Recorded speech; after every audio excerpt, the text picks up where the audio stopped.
Okay. Yeah. All right. Hello, everybody. Welcome to another edition of Happy Hour with CarnaticON. Today, we're joined by another very young, talented, upcoming artist, and he plays the saxophone. Everyone say hi to Eashan. Hello, Eashan. Namaskar, everyone. How are you guys? Now, How are you? I'm good. How are you doing today? I'm doing really well. Yeah. It's been a very eventful week for sure. Yeah. Oh, But yes. yeah. You had exams and you got just done with your exams and you came straight to an interview. So, thank you. How was your exam? Did you do okay? Yeah, did really well. This is round two of my exams. I finished round one like last week, so it's just nonstop work. Yeah, I'm sure it is. So before we jump into anything, please introduce yourself. Tell us what are you doing, and what do you play, and then we'll get into the whole formal interview thing.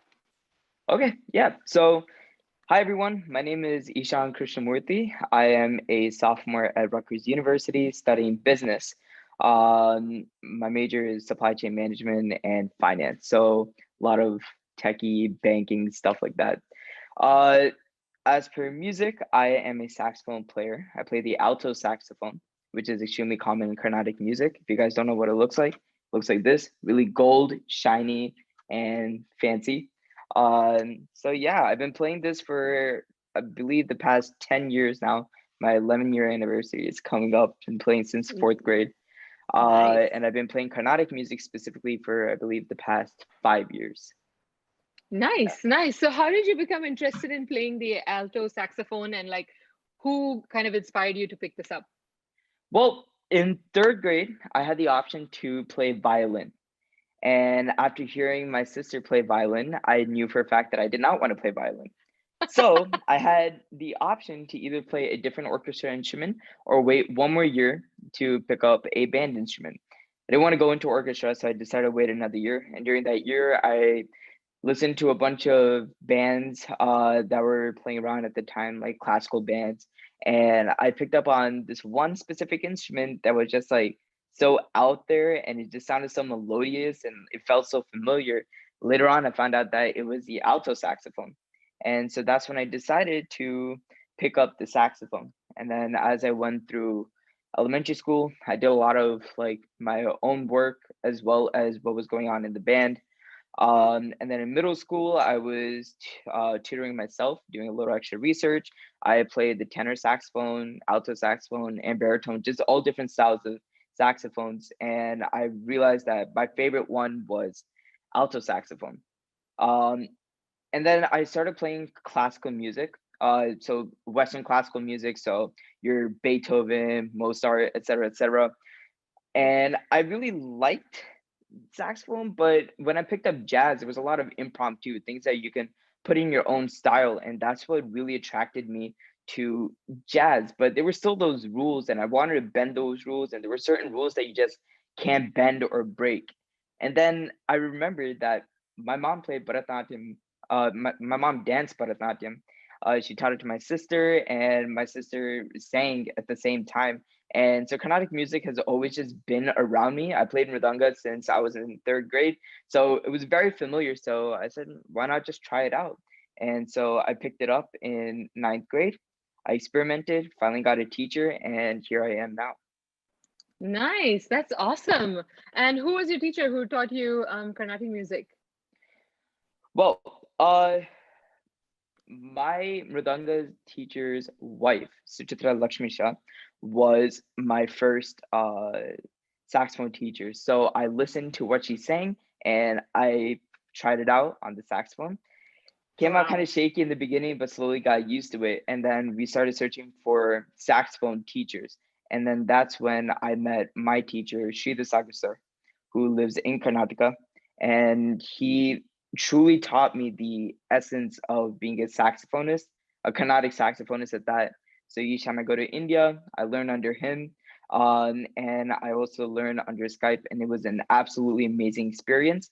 And in the future, I was blessed enough to learn under my personal hero, the late Kadri Gopalnath. I dreamed of playing with him, being his student. The first time I got into saxophone, I listened to Jagado Dharana that he played with a flutist. And so that's when I was like, I really want to learn under him. I don't know who he is, but he's amazing. And eventually I was able to learn under him for about 2.5 years. 3 years, That's sorry. Yeah. wow. So you seem so young, but you have so many different experiences under your belt already. That's pretty cool, if I may say. So like you've obviously had a whole bunch of different people kind of teaching you, and you've learned from a lot of them.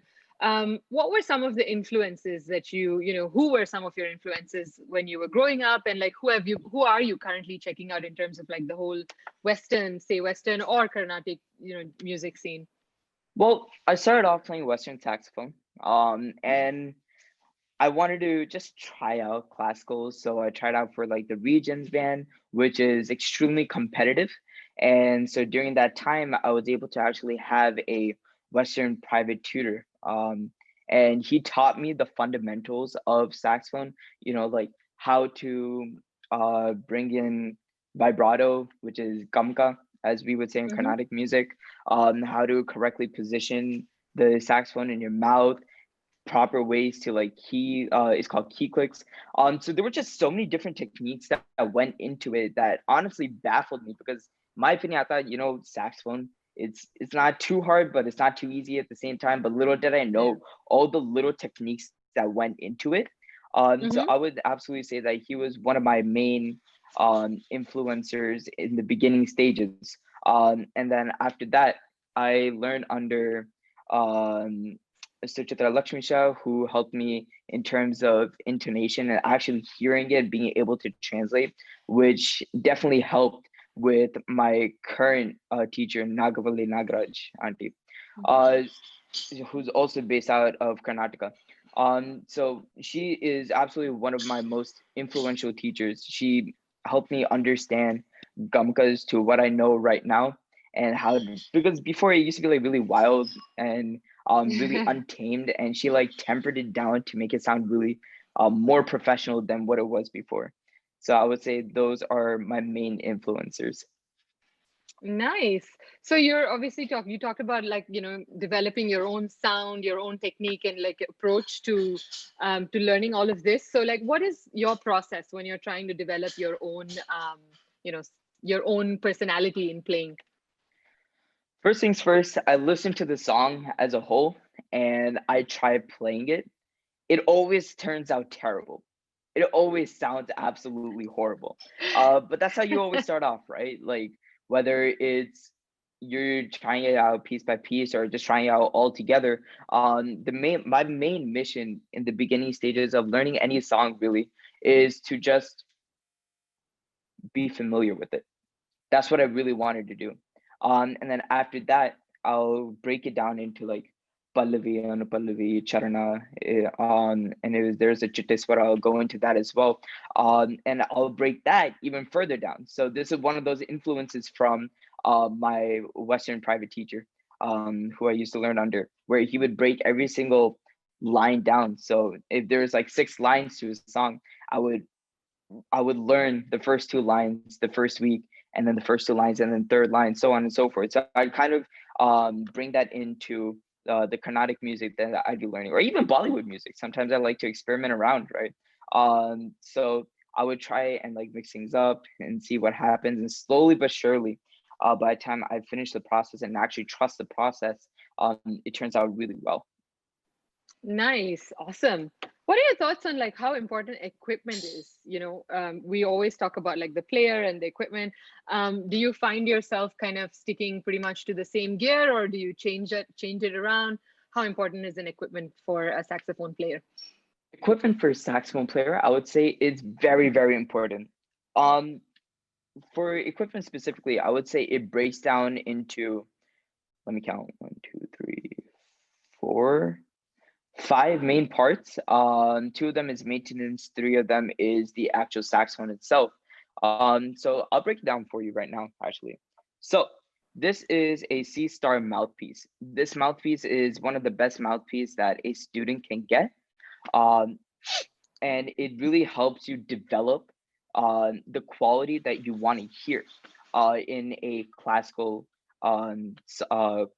song. And then you go into ligature, how tightly it connects the reed, which is also extremely important. And so the reason why I say the reed is one of the most important things that you could possibly have as any woodwind instrument, whether you're a nadaswara player or a clarinet player or a saxophone player, it all applies. Because you can change the gumkas as you want, or the way you tongue it, it comes out accordingly. And you have to like kind of be into the reed like you would a new baseball bat, a baseball mitt, or running shoes. You know, it doesn't just come out automatically. It takes a lot of work into it. And then you have, of course, your maintenance, because it is metal. You don't want it to rust.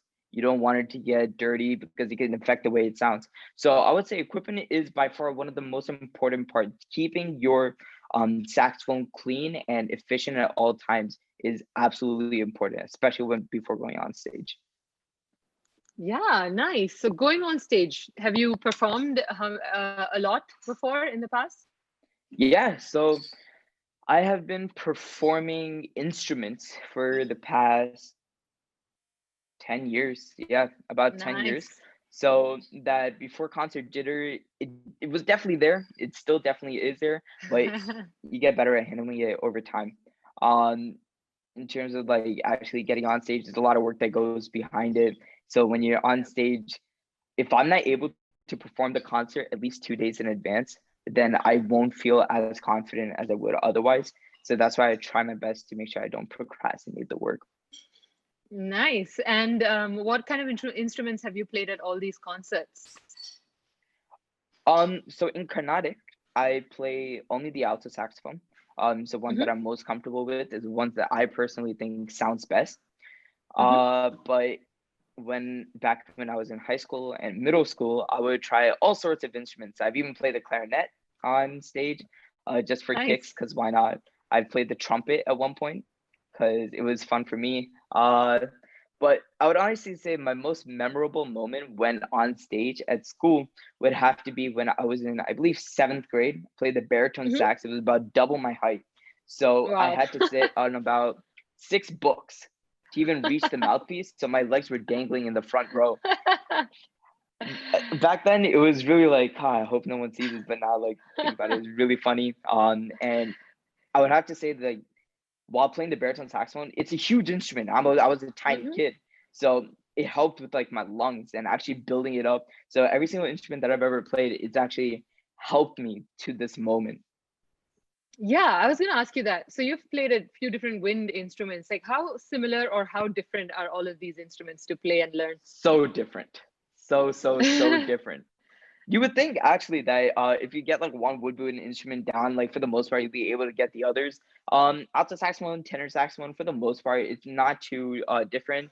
Baritone saxophone, you have to blow like there's like an elephant or something like that, so that you're able to even get a semi-quality good sound out there.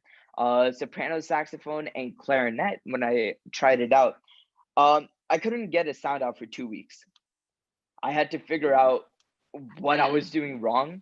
Oh, wow. But I couldn't figure anything out for 2 weeks, and that was the most stressful, annoying 2 weeks in my entire life, honestly, in terms of like music. And then the first sound that did came out, it was by accident. I didn't get another sound for like another 3 days. So it's definitely very, very different. Absolutely. That's interesting because I don't know. I don't play any instruments, so I would have never known that they're so, like you said initially, right? Like I would have assumed that it's pretty easy to kind of play across all of them because they're wind instruments. But how ignorant of me. We've talked a lot. I would love to listen to you play for a little bit before we jump into more questions. We'll get it to play again, but can you maybe show us the difference between like Western and Carnatic and kind of just play two pieces so we can see how different they are? Okay. So what I'm gonna play, I'll play two scales. I'll play an A sharp major scale um on the saxophone. So I believe that's what we would call it in Western. And so it'll go like this, right?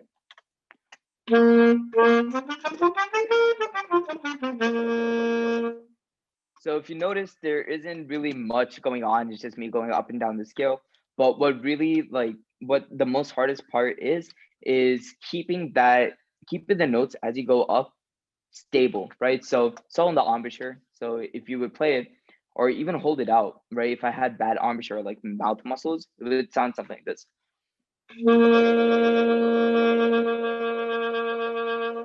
Really shaky. But what I was able to learn from like the Western side is keeping it more stable. So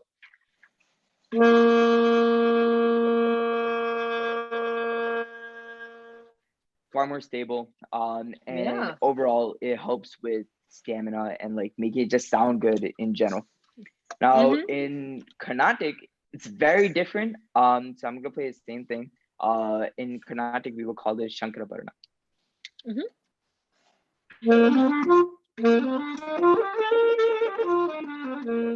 So there's a lot more like skipping around. So we want to get that gumka in there as you play the scale. So the primary thing that we're trying to get out of this is we're trying to incorporate this into the songs that we play.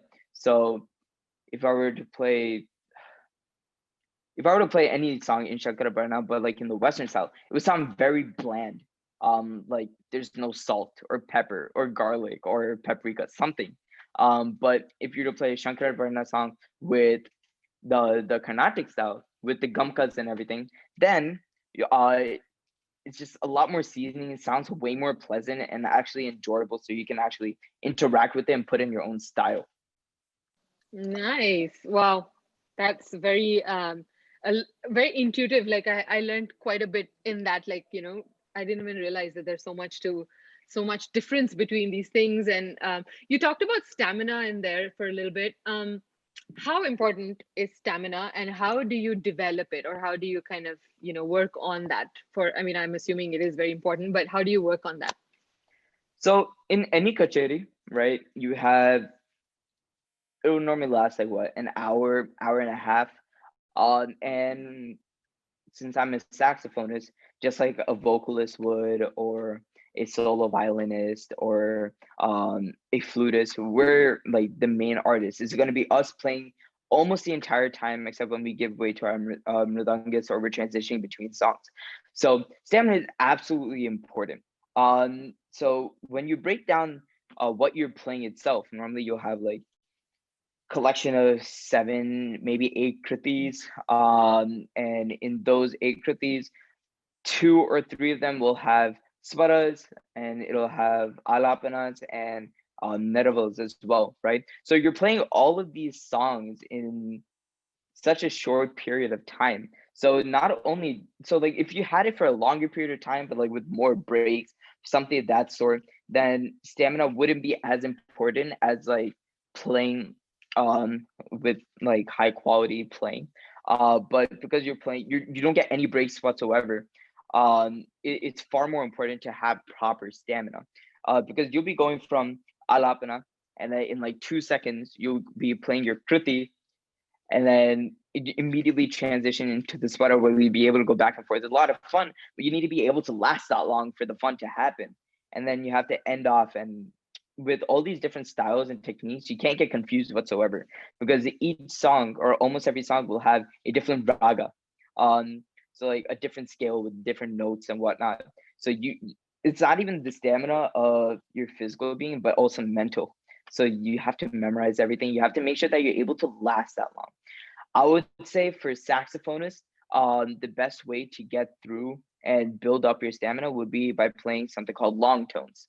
Is what, again, my Western private teacher taught me, where you just hold out the note for as long as you can, and then move to the next note up in the scale, hold it out for as long as you can, so on and so forth, and then come back down. By the end of the exercise, it would last about 5 minutes of just playing one scale around. So when you're able to build up that stamina, it's really, really useful. Wow, nice, nice. So I mean, your growing years or when you were learning initially, was that what you were doing all day long? Sorry, could you say that again? Were you doing that all day long in your growing, when you were learning initially, just playing the long Absolutely notes? not. When I was learning initially, I was reckless. I just want to play as many songs as I could. So if there was a song out there and I wanted to learn it, I would learn it. I didn't care how bad it actually sounded. To me, it would sound nice, and I did like, all right, cool. I know what I'm doing. And then I really learned discipline when I started getting these private tutors and teachers. And that's when I realized, like, wow, I've been messing up this entire time. This is not how you actually play saxophone. Nice. Well, it's good. At least you know, and you're so aware of it. That's awesome. So you're obviously a classical musician now, I would say. And does that influence kind of what you listen to for fun? Like, what kind of music do you listen to for fun? Well, for fun, I sometimes listen to rap. I sometimes listen to various bands. So has not influenced it whatsoever. Hmm. But when it comes time to like play music, like it's just Carnatic music. And then once I leave Carnatic, once I finish practicing or whatever, like I'll catch myself humming it a lot. It's like I might just be humming hums that like Vatapi while I'm doing homework or something like that, and I'll be like, wait, something's off in what I'm singing. So it has an influence in general, but like not Yeah. specifically in what I'm listening to. Nice, nice. Um, everybody, I mean, obviously we can't not talk about COVID. Everybody's lifestyles have totally changed, and I'm assuming you're also doing school online. Are you schooling Yeah. online right now?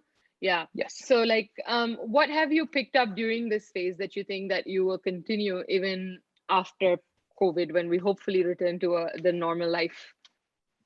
Um, well, I would have to say one of the things would be dealing with an online interface, whether it's teaching or being taught.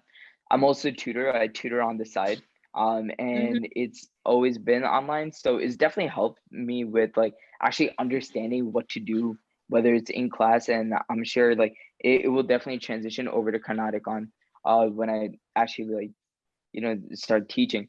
As Hmm. well as that, I would have to say discipline is also an extremely important thing because being at home is not exactly the same environment as being like on campus, because on campus like Yeah. to work while you work, play while you play sort of thing, but at home it's like sleep and just sleep more. I know. It's all of us. Don't worry, you're not alone. Um, but okay, cool. So I mean, obviously I was so engrossed in your like learnings that I forgot to ask you, how did you get connected to CarnaticON? How were you drawn into this ecosystem? Well, I was in a Raga Labs group Hmm. with a few others. I believe you interviewed Nandita earlier, right? Yeah, I did. Yeah, And yeah. a few others. So Archana was the person who was like the main coordinator for this. And Hmm. after Raga Labs, once it was a success, we still kept in touch. And so when she told me about CarnaticON, she said, "Hey, are you interested?" I'm like, "Yeah, yeah, I'm very interested. I'm very intrigued to see what happens." So that's how I was able to be introduced to CarnaticON. Nice. And you will be teaching the saxophone, and you've already been teaching before, so you have experience. So, what can students expect out of your classes at CarnaticON? Um, so I know that with a lot of teachers, they like to keep it very formal. Um, but I hate formality. In my opinion, formality can end up hindering uh like just learning simply because the student might feel like a little like hesitant to ask a question or something of that sort. So by keeping like the classes extremely informal, in my experience as a teacher, it has helped simply because like they feel more approachable. And so I think the main thing that students can expect is not only informality but a lot of fun. I try to keep it very fun because learning can be boring at times. I'm saying this. And so because of that, like I like to keep it as fun and as engaging as possible. So like every so often we be like, hey, you want to try something like this? Because like that's what my teachers have taught me, experiment when you can. So I'll experiment with my student, and I'm sure that they will get a lot of useful experience out of it. Nice, nice. It looks like they will definitely have a lot of fun. Yeah. What would you say is like the best advice that a teacher has given you so far? The best advice that a teacher has given me so far. Wow. That is definitely a hard question. All my teachers give really good advice, that's why. But I guess one of the main themes that for every single teacher would be practice a lot and sing what you practice. Sing the Mhm. songs and actually learn the lyrics. Because like I don't sing as much as I should, simply Mm-hmm. because like I like playing a lot more than I do singing. But I realized that when I actually like take the time to learn the song and like memorize the lyrics, it helps with tala a lot. It helps with actually Mm-hmm. understanding where the gamakas go, because you can't just Mm-hmm. place it randomly. And I do place it randomly a lot when I don't actually learn the song. So I would say, yeah, practice and learn the song like with the lyrics. Yeah. So then do you practice every day? Do you set aside some time and kind of spend some time every day practicing? For the most part, uh, there are times during exam seasons where I simply have to like put all my energy into exams. But when it's not Yeah. exam season, I definitely put aside time throughout the week to practice. Yeah. I mean, that was going to be my next question. Being a student, being a teacher, being a performer, and learning music, like how are you managing all of these things? How time management must be so good. Your time management must be really good. Uh, I I wouldn't say it's the best, but I would say that I figured out how to get some sort of schedule working for me. So Hmm. you could ask honestly anyone that I know. I wake up very late, but I also sleep very late. So a lot of like my students just so happen to be in the West Coast. So it kind of just works out with my schedule. As well as that, my classes end up being like later than 12 o'clock. So that also works out. Um, but I would have to say, like for the most part, time management is extremely important. And when I actually like set out a schedule for myself, it helps me like efficiently work everything out and still keep some time for me, whether I want to watch like TV shows or work out or just talk to my friends, something of that sort. Yeah, because sometimes I feel like music can become all consuming, isn't it? So it's kind of important to maintain that balance between life and music and school. And when you're juggling so many things, it's important to find the right Absolutely. balance, I guess. Yeah. Luckily for me Yeah. though, it isn't as like imposing as I thought it would be. Simply Mm-hmm. because like one of my best friends, he plays violin for me quite often, Kashyap Mm-hmm. Rao. And this man, like after every single concert, we just end up having a sleepover because it's just like that late or we're just that tired. So every single concert, sometimes like, or for the most part, it just ends up turning into a sleepover. So it's kind of like a celebration afterwards. So it's not Yeah. as imposing as one would think it is. It just kind of Yeah. depends on what you make of the situation. Nice, nice. Yeah, that's always fun. And at this age, you should be doing all of this and more. So, Yeah. it's a good time to be doing it. So do it more. So like, I was gonna ask you something. Yeah. Do you like? I mean, obviously, you are so involved in music. Do you see yourself making this a full-time career, or like, do you have other ideas? So one of my main like goals in life is to live like from 40 years old and up in a very casual lifestyle. So Mm-hmm. one of those what is included in those casual lifestyle is having like side businesses, side hustles, and living off the hard work that I've done in like the first 40, 50 years of my life. So with that, I would have to say like I do see it in the future as like one of the side hustles as like maybe like teaching like 4 or 5 times a week to like a couple of students. It would be absolutely great if that works out as Mm-hmm. so. Yeah, yeah, nice, interesting, cool. Why don't you play something for us? I obviously still have more questions for you, but I would love to hear something like play a little piece for us. You can choose either Western or Carnatic, whatever you want. Okay.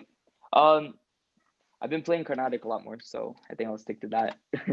Sure. All right. All right.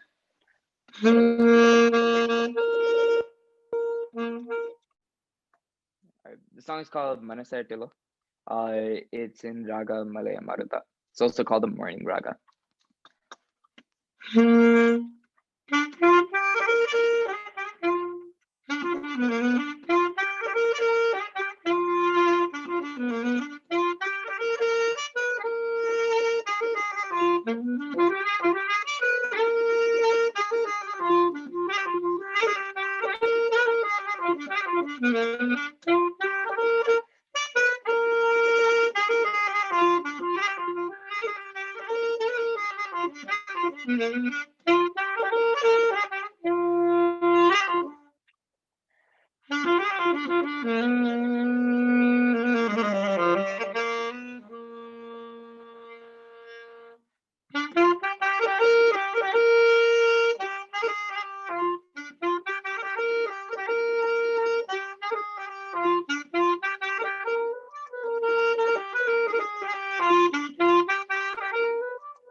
Yay!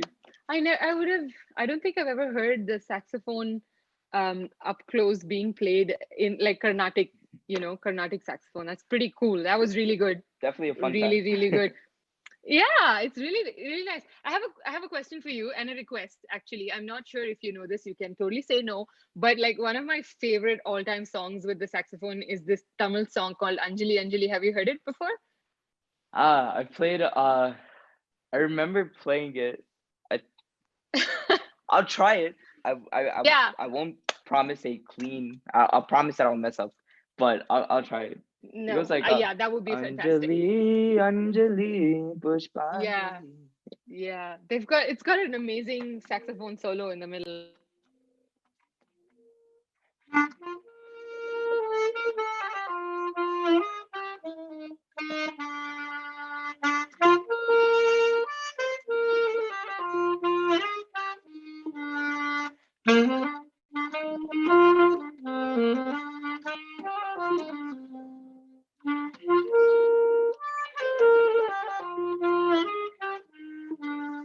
That's the extent to which I remember it. That was so good. It is such a nice song. You should learn it. Next time I will ask you again to play the whole thing. Absolutely, I'll learn it by then. It is an amazing song to play in the saxophone. So it's really cool. Very nice. That was a great attempt considering I kind of threw that at you. Thank you for entertaining me. That's great. So obviously this whole CarnaticON is built for your generation, right? For people like you who are trying to bring this whole classical music still, keep it alive, basically. Um, how important do you think it is for classical artists to innovate in this space so that Carnatic music can be more accessible? Well, just like any other type of field or something of that sort, at the end of the day, Carnatic music is an industry, right? So Mhm. just like any other industry, it is important to innovate. And the reason for that is because it's getting extremely competitive, especially on the East Coast. I would say New Jersey is very, very competitive. And so places like India as well, the homeland is also getting very competitive. And so in order to make sure that everyone has like the same access to the same tools that other people do, is extremely important for people in the industry to innovate, so it's easier for other people to grasp the knowledge that may otherwise be inaccessible. Like Mhm. before like the internet, right, you would need to either go to a live show or learn under a teacher, or preferably a combination of the two. um Yeah. but like after the invention of like the internet, now we have like YouTube, where anyone can just go online and learn any song they want, right? But with competition, of course, comes restrictions. You know, some people will only take a certain level student, and so to make sure that people who are interested in Carnatic music are able to get to like that level of interest, so that they can get teachers who are willing to teach people of their skills. It is important to innovate so that other people can get that knowledge. And so Carnatic music, which is such a beautiful type of music, gets spread even further than it already has. Yeah, no, very true. Very valid points. And I think for you yourself, you've been learning, you said on Skype. So it's been instrumental in your life as well, because of the fact that these teachers were willing to take classes for you online and it's worked. So it's working. So why not, right? We should just do more of these so to keep it alive. I've like been talking to a few of you younger kids recently, and I've all of you based obviously in the US, and I've been realizing that like, I grew up in India and like in Singapore, but like I haven't really seen Indian kids pick up Carnatic music there as much as I think people in the US do. I think, the whole being far away and then you're trying to connect back to your community, your society, your culture, you're trying to keep it alive.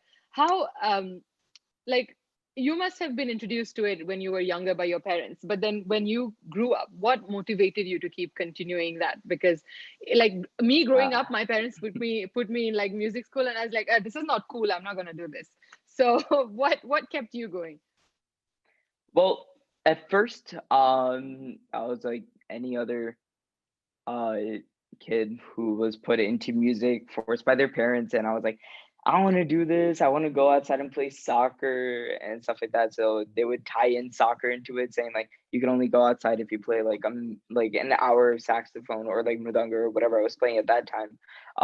But eventually, slowly but surely, um I started like actually understanding why, and I started understanding, for me, why am I playing, apart from like the obvious, my parents. Um, so I would have to say like it, I was self motivated to an extent, because the main thing that drives me in anything that I'm doing is competition. Um, it's the reason why I wasn't satisfied with um just like learning saxophone in school. I wanted to go out and find teachers. I wanted to get into like various fields, whether that's competition, competitive events, or just providing concerts. Which that I feel like concerts are a competition against yourself to see if you can do better than what you did last time. Which is why I love playing concerts so much, and I think um, how well I did in the previous concert really boosts me to do even better in my next concert. And it's just like the amount of fun that I have on stage. I feel like any concert that I have on stage, when there's like sweater going on, or like some sort of jugalabandi or something like that, and I'm just like communicating with the people who are accompanying me. We just like play Mhm. around, start laughing and smiling on stage. I think that's like the main thing that I really look forward to. Nice, nice. I mean, it must be so much fun to perform, right? And the high you get is probably like really one of the best things ever. What would be like a really memorable performance that you've had so far, in terms of it could be a concert, whatever you've done so far, something that's really memorable? Uh, um, I would have to say the most memorable concert that I've had was the concert that I had. I think this January. It was either like last December or this January. It was in the winter, and I would say like I had one of the most fun I've ever had in any concert. Like, I was playing with a violinist, a mridangist, and I believe a kanjara. I believe that's what it's called. And we were just like all playing around. I've never played with the kanjara before, so it was definitely a new experience, and it was a beautiful experience as well. So that and it was the best concert I've ever played. And we just like fooled around and laughed the entire time, through the music, of course. And it was a lot of fun. Nice. And this was before pre-COVID, so you did it live? Yeah, yeah, we did it live. I think that's like the other thing. I know it's very hard to feel extra motivated when playing like through a device, because like the audience really gives you that energy when they like clap, or like you can see like the Yeah. appreciation on their face, and that just drives you to play even better. Um, yeah, it was definitely before COVID.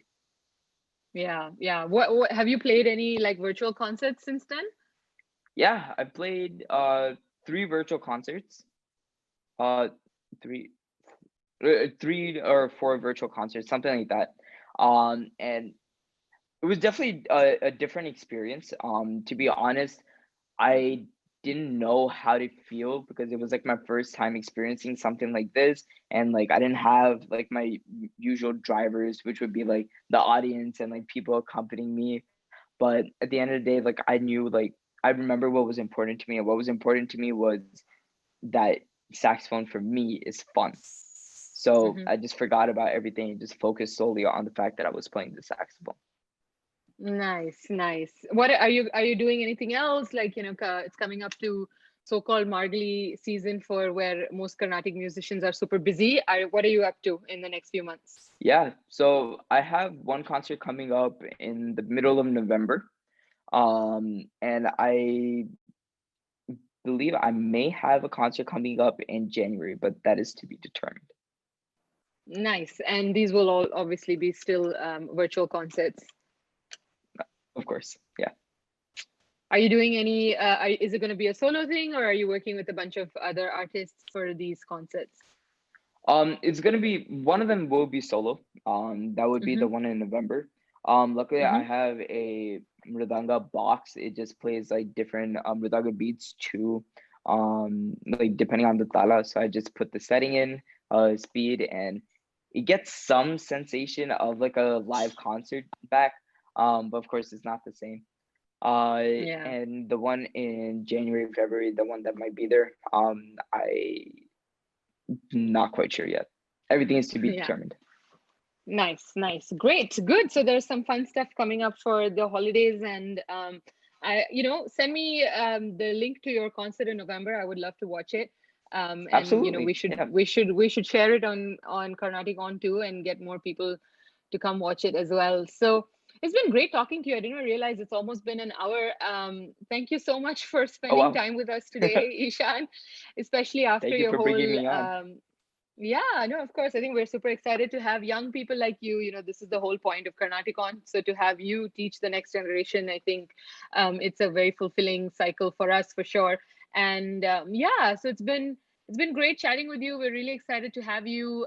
Thanks for taking time out today after your exams and all of that. And good luck for the rest of them if you have any more left. And we look forward to having students sign up with you. I look forward to that too, and I would like to thank again to CarnaticON for bringing me on board. Yeah, I know it'll be a fun experience.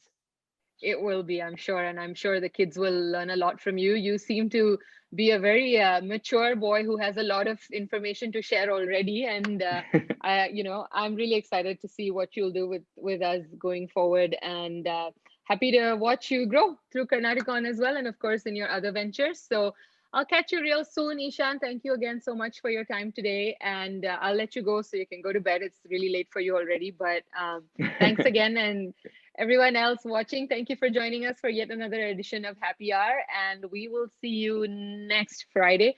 Until then, have a great week, everybody. Bye bye. Bye, Ishan. Bye.